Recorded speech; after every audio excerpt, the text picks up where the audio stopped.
GN et la littérature, partie 1, les débuts, le grand livre noir. Avant d'arrêter de lire, G, ayant beaucoup lu déjà, estima donc possible d'écrire. Les feuilles étant éparses, G entrepris de les regrouper pour voir son œuvre, avant d'abandonner l'écriture quotidienne pour le dessin quotidien. 3 parties, roman, récitation et histoire. Un roman semblait être une longue histoire, mais celle-ci ne serait pas achevée. G se fatiguant à écrire et réécrire, sous la demande de mère, avant de croiser le dessin. Poème ou poésie n'existaient pas, ils étaient récitations comme à l'école. Après tout, il faut les déclamer en public ou dans sa tête.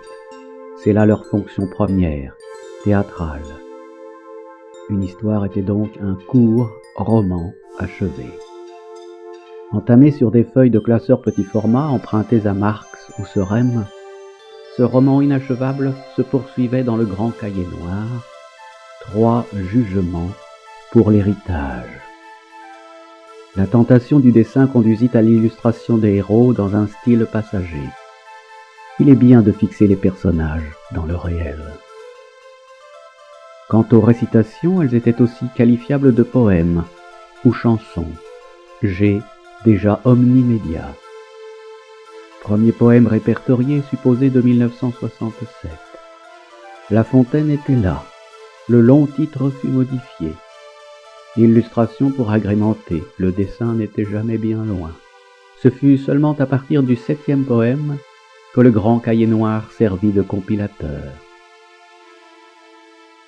Les poèmes initiaux recensaient 13 à 15 sur les saisons de 1969 et 1970. Il est possible que G, poussé par une réhabilitation historique, ait antidaté ses premières œuvres pour sembler plus précoce. Mère, tombant sur ces textes, demanda des corrections. La compilation permit de recopier des œuvres auparavant sur papier encore plus vagues et plus brouillons que les feuilles de classeur petit format. Le célébrissime Petit Pois se marie, recensé numéro 5. Les histoires regroupaient les nouvelles et les pièces de théâtre.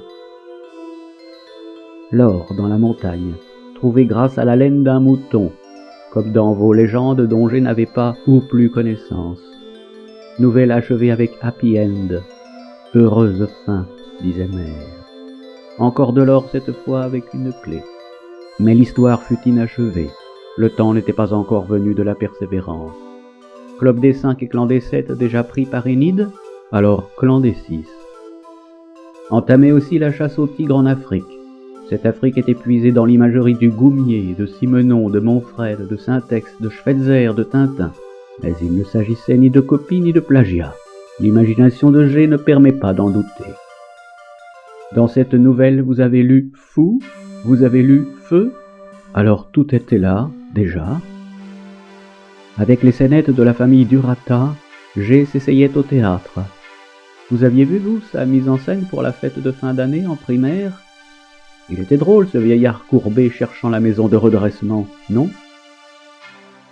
Ce roman d'anticipation de Rouge Écriture devait être mis en spectacle, des diapositives. Non achevé, ni le roman, ni le spectacle. Le dernier album des 4 As, voire GN et le dessin, utiliserait probablement certaines images mentales nées pour et dans ce récit suspendu. Puis l'intérêt de GN pour l'écriture et la lecture sans illustration, c'est ça. Vous vouliez régenter ses lectures, vous critiquiez son écriture, avec vos stylographes rouges, comme son manuscrit de science-fiction. Il ne cesserait pas l'écriture, puisqu'elle s'inscrivait dans son nouveau violon d'Ingres, mais elle serait moins voyante, moins exposée à vos normes abusives. Ah ah, que faites-vous ici? Mais rien, je vous attendais, voyons. Comment vouliez-vous qu'il revînt vite à la littérature totale, après une humiliante lecture publique de cette rédaction, racontant le centre du monde comme s'il y habitait, parce que vous l'estimiez raté et que la classe collégienne riait pour vous plaire.